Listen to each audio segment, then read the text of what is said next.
Ladies and gentlemen, it is my honor to introduce to you the President of the Republic of the Philippines, President Ferdinand Romualdez Marcos Jr.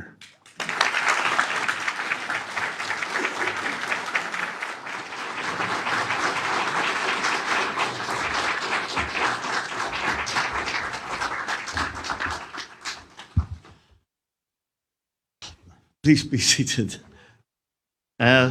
Thank you, Secretary Ben Jokno, all the members of the Cabinet of the Philippines, Mr. John Tuttle, the Vice Chairman of the New York Stock Exchange, and for those kind words from Mr. Sabin Aboitis, the convener of the Private Sector Advisory Council.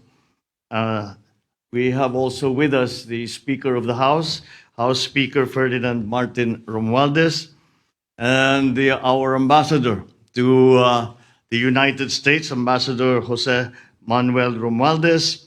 Also with us is our permanent ambassador to the UN, Ambassador Antonio Lagdameo Sr. And I would be remiss if I did not, of course, include in my greetings the First Lady, Lisa Araneta Marcos. Distinguished guests here today, ladies and gentlemen, good afternoon.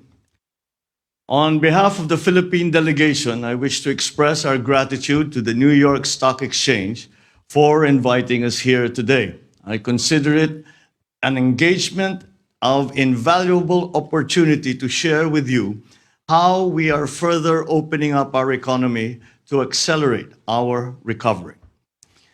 Bouncing back from the pandemic, the Philippine economy has seen robust growth since last year and has returned to its path toward upper middle income country status, achievable, we believe, within the next few years.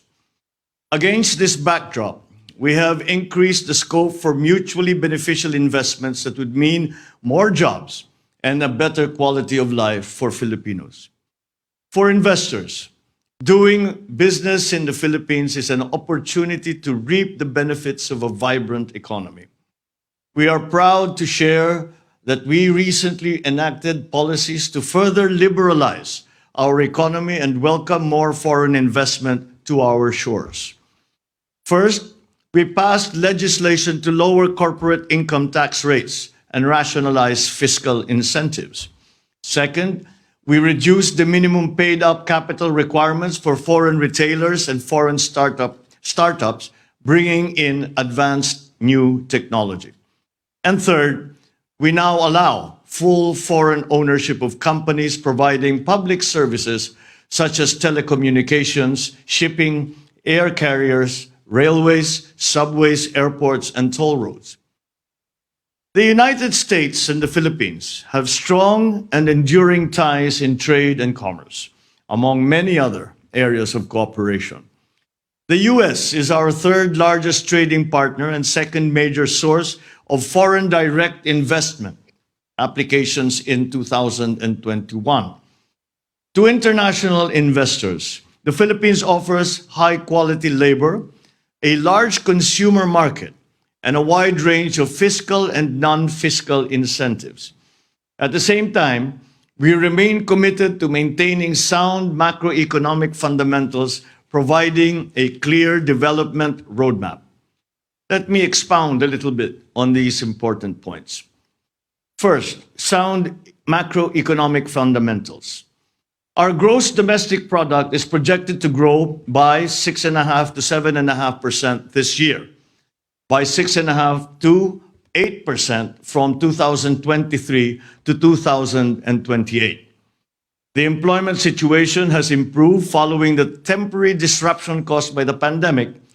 The unemployment spike of 17.6% in April 2020 fell drastically to 5.2% in July this year, the lowest record for all July rounds of our labor force survey since 2005.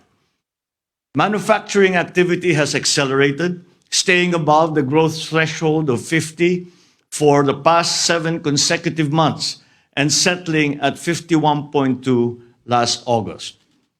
Trade is back to double-digit growth, with demand for trade partners boosting our exports, and with domestically situated firms importing more inputs in anticipation of rising demand.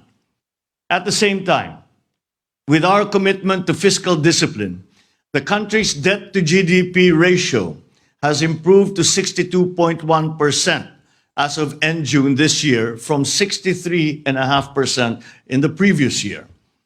At the height of the COVID-19 crisis, the government implemented massive stimulus programs to readily support the most vulnerable sectors. Although our borrowings increased substantially during the pandemic, we continue to reduce the cost of our public debt through judicious debt management. Now that the economy is reverting to normalcy, the government is likewise heading back to the path of fiscal consolidation. We will reduce the government debt to GDP ratio to below 60% by 2025 and further down to 51.2% by the end of my term in 2028. Our economy's resilience to crises is recognized internationally. The Philippines has maintained its investment-grade credit ratings throughout the pandemic amid the wave of rating downgrades globally. As we look forward to achieving upper middle income status, we are also gearing up for A territory credit ratings in the medium term. On the external front, we have sufficient buffers against external shocks, supported by steady inflows of overseas Filipino remittances, receipts from business processing, outsourcing, and foreign direct investment. Our gross international reserves stood at $99 billion as of end August, equivalent to 8.3 months of import cover. This remains more than sufficient to cover the economy's foreign exchange needs. Moving on to my second point, our economic development roadmap. In the near term, our top priorities are protecting the purchasing power of families by managing inflation, reducing the scarring effects of the pandemic, and ensuring sound macroeconomic fundamentals. Thus, we are implementing policies that enhance food security, transport, reduce energy costs and logistical costs, strengthen social protection, and enhance the quality of education and skills training of our workers. As we pursue our short-term agenda, we build the foundations for a stronger, more inclusive future. Our medium-term agenda includes reducing the poverty rate to single digits by 2028 and undergoing an industrial transformation through which science, technology, and innovation and sustainability will drive our industries. In all our endeavors, the private sector must be a partner. We seek partnerships in many areas of our development agenda. In public infrastructure, such as mass transit systems, airports, toll roads, in public services, in digitalization initiatives, in the energy development agenda, in efforts to modernize agriculture, and in programs aimed at strengthening our industries, to just name a few. For American businesses, we offer investment opportunities in areas such as information technology and business process management, or IT BPM, medical products and devices, electric vehicles and batteries, agribusiness and telecommunications infrastructure and services. Despite external headwinds, the Philippines' economy's resilience, reinforced by sound policies and decisive leadership, makes us confident about our future. Over the past few decades, as the Philippines transformed into one of the most promising emerging markets, the United States has been among our steady partners. For that, we are truly grateful. At the same time, American companies doing business in the Philippines have benefited significantly from our economic successes. I wish to emphasize that the Philippines is keen to continue nurturing the ties that help produce mutual benefits for both our economies, our organizations, and our peoples. Let us achieve many more milestones together.